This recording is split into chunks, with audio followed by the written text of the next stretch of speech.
मान लो आपको किसी व्यक्ति से 1 लाख रुपए लेने हैं और इनवॉइस जो आपने काटा था वो भी 1 लाख रुपए का था, लेकिन उस आदमी ने कहा कि मेरे पास तो भैया 70,000 रुपए हैं, यही ले लो, वरना मैं तो और पेमेंट नहीं कर पाऊंगा। आपने सोचा यार चलो 70,000 रुपए हैं, ले लेता हूं। आपने 70,000 रुपए ले लिए और इनवॉइस पर भी लिख दिया उस पर फुल एंड फाइनल, और अपने खातों में भी आपने फुल एंड फाइनल सेटल कर लिया और अकाउंट्स में भी शो कर दिया। अब बाद में तुम्हें लगा यार 30,000 रुपये तो मेरे बकाया थे और मैं इसके खिलाफ रिकवरी का मुकदमा ले आऊं और 30,000 रुपये रिकवर कर लूं, तो क्या तुम ला सकते हो? क्योंकि इनवॉइस तुमने 1 लाख रुपए का काटा था और उसने तो आपको खाली 70,000 रुपये दिए हैं।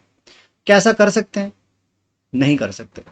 एक कंसेप्ट है हमारे पास section number 63 of Indian contract act में, वहां पर एक प्रिंसिपल अप्लाई होता है जिसे बोलते हैं अकॉर्ड एंड सेटिस्फेक्शन।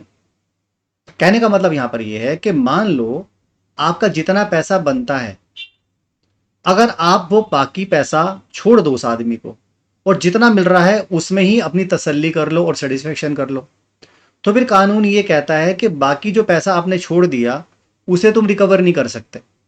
अब बाद में अगर आप मुकदमा भी लेकर आओ और कोई और आर्गुमेंट एड्रेस करने की कोशिश करो, तो वहां पर हो सकता है कोर्ट आपके उन आर्गुमेंट को ना माने और आपके इस कोर्ट में लाए हुए मुकदमे पर आपको रिलीफ ना मिले।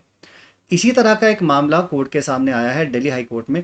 उस केस का नाम मैं आपको बता देता हूं, आप नोट भी कर लो, आपके काम आएगा फ्यूचर में। इस केस का नाम है, नोट कर लीजिएगा अपने पास, messrs B S enviro N infracon private limited versus Vij contracts private limited. नाम थोड़ा सा लंबा है, मैं नीचे दे दूंगा, आप वहां से पढ़ लीजिएगा। इस केस में यही हुआ, इनवॉइस काटा हुआ था बड़े अमाउंट का, लेकिन उस पार्टी कंसर्न ने पूरा पेमेंट नहीं किया, पेमेंट कम किया, और उन्होंने उसमें लिख भी दिया कि हमने फुल एंड फाइनल रिसीव कर लिया, जितना भी है फुल एंड फाइनल है। उसमें ये लिख दिया कि जितना भी रिसीव है ये पूरा फुल एंड फाइनल के रूप में ही ले लिया हमने। अब उसके बाद अगर आप मुकदमा लाना चाहो तो ये पार्टी इसमें लेकर आई, तो दिल्ली हाई कोर्ट ने कहा ये मुकदमा अब रिकवरी ऑफ मनी के लिए मेंटेनेबल नहीं है। तो ये जो कंसेप्ट है ये बड़ा इंपॉर्टेंट है, अपने पास इस वीडियो को सेव कर लो और जो आपके जो नियर डियर हैं, जो फ्रेंड सर्कल है, उनमें भी शेयर कर लो ताकि उनको भी इसके बारे में पता चल जाए।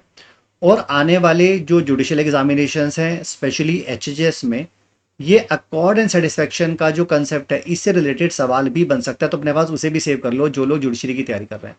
ठीक है, तो आज के लिए इतना ही है। Thank you.